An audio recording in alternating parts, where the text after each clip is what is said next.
Ikalimang kabanata. Pagkatapos ng mga bagay na ito'y nagkaroon ng pista ang mga Hudyo, at umahon si Jesus sa Jerusalem. Sa Jerusalem nga'y may isang tangke sa tabi ng pintuan ng mga tupa, na sa wikang Hebreo ay tinatawag na Bethesda na may 5 portiko, na sa mga ito ay nangaghandusay ang marami sa kanilang mga may sakit, mga bulag, mga pilay, mga natutuyo, sapagkat lumulusong ang isang anghel ng Panginoon sa mga tanging panahon sa tangke, at kinakalawkaw ang tubig. At ang unang manaog sa tangke pagkatapos na makalawkaw ang tubig, ay gumagaling sa anumang sakit na dinaramdam. At naroon ng isang lalaki na may 38 taon nang may sakit. Nang makita ni Jesus na siya'y nakahandusay, ay mapagkilalang siya'y malaon ng panahong may sakit, ay sinabi niya sa kanya, "Ibig mo bagang gumaling?" Sumagot sa kanya ang lalaking may sakit, "Ginoo, wala nang taong maglusong sa akin sa tangke. Pagkalawkaw sa tubig, datapwat samantalang ako'y naparoroon, ay nakalusong na muna ang iba bago ako."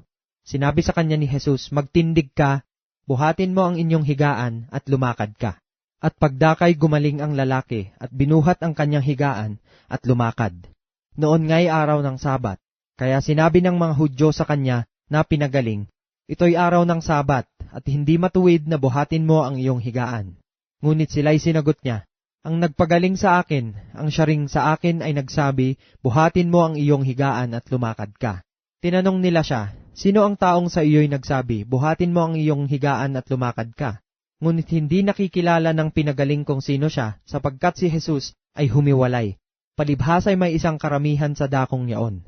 Pagkatapos ay nasumpungan siya ni Jesus sa templo, at sa kanya'y sinabi, "Narito, ikaw ay gumaling na, huwag ka nang magkasala, baka mangyari pa sa iyo ang lalong masama." Umalis ang tao at sinaysay sa mga Hudyo na si Jesus ang sa kanya'y nagpagaling. At dahil dito'y pinag-usig ng mga Hudyo si Jesus sapagkat ginagawa niya ang mga bagay na ito sa araw ng Sabat. Datapwat sinagot sila ni Jesus, "Hanggang ngayoy gumagawa ang aking Ama at ako'y gumagawa." Dahil dito nga'y lalo nang pinagsikapan ng mga Hudyo na siya'y patayin, sapagkat hindi lamang sinira ang araw ng Sabat, kundi tinatawag din naman na kanyang sariling Ama ang Diyos, na siya'y nakikipantay sa Diyos. Sumagot nga si Jesus at sinabi sa kanila, "Katotohanan, katotohanang sinasabi ko sa inyo, hindi makagagawa ang anak ng anuman sa kanyang sarili, kundi ang makita niyang gawin ng Ama, sapagkat ang lahat ng mga bagay na kanyang ginagawa, ay ang mga ito rin naman ang ginagawa ng anak sa gayon ding paraan. Sapagkat sinisinta ng Ama ang anak, at sa kanya'y ipinakikita ang lahat ng mga bagay na kanyang ginagawa. At lalong dakilang mga bagay kaysa mga ito ang sa kanya'y ipakikita niya upang kayo'y magsipang gilalas.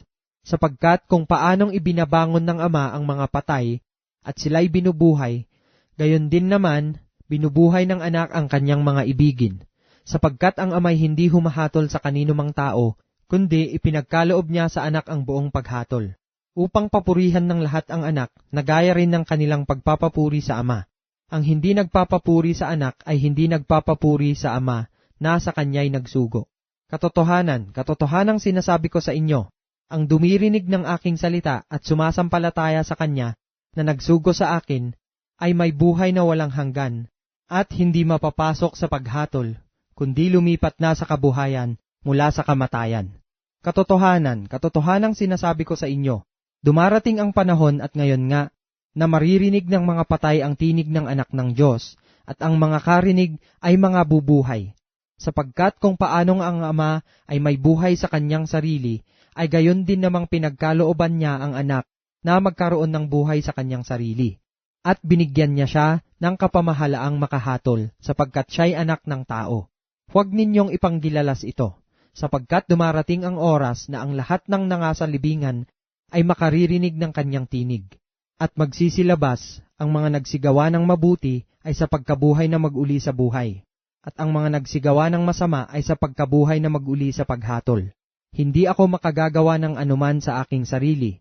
Humahatol ako ayon sa aking naririnig, at ang paghatol ko'y matuwid sapagkat hindi ko pinaghahanap ang aking sariling kalooban, kundi ang kalooban ni Yaong nagsugo sa akin.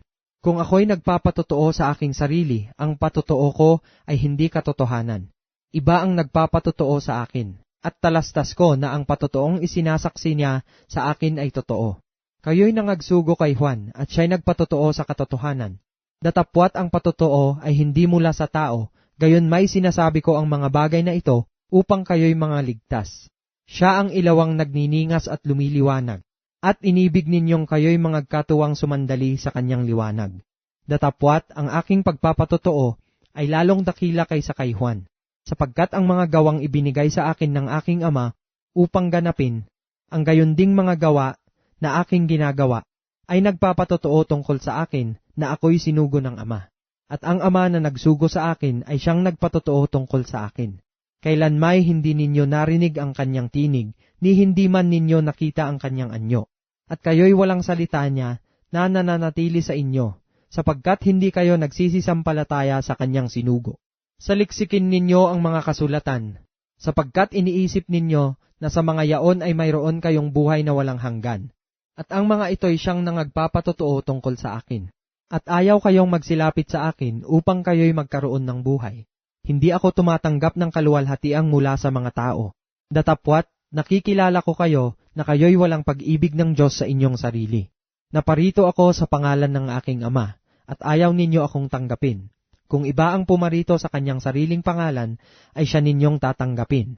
Paanong kayo'y makapananampalataya, kayong nangagtatanggapan sa isa't isa ng kaluwalhatian at hindi ninyo pinaghahanap ang kaluwalhatiang nanggagaling sa tanging Diyos? Huwag ninyong isiping ako ang sa inyo'y magsusumbong sa Ama. May isang magsusumbong sa inyo sa makatuwid bagay si Moises, yaong pinaglagakan ninyo ng inyong pag-asa. Sapagkat kung kayo'y nagsisisampalataya kay Moises, ay hindi magsisisampalataya kayo sa akin, sapagkat tungkol sa akin siya'y sumulat. Ngunit kung hindi kayo nagsisipaniwala sa kanyang mga sulat, ay paanong magsisisampalataya kayo sa aking mga salita?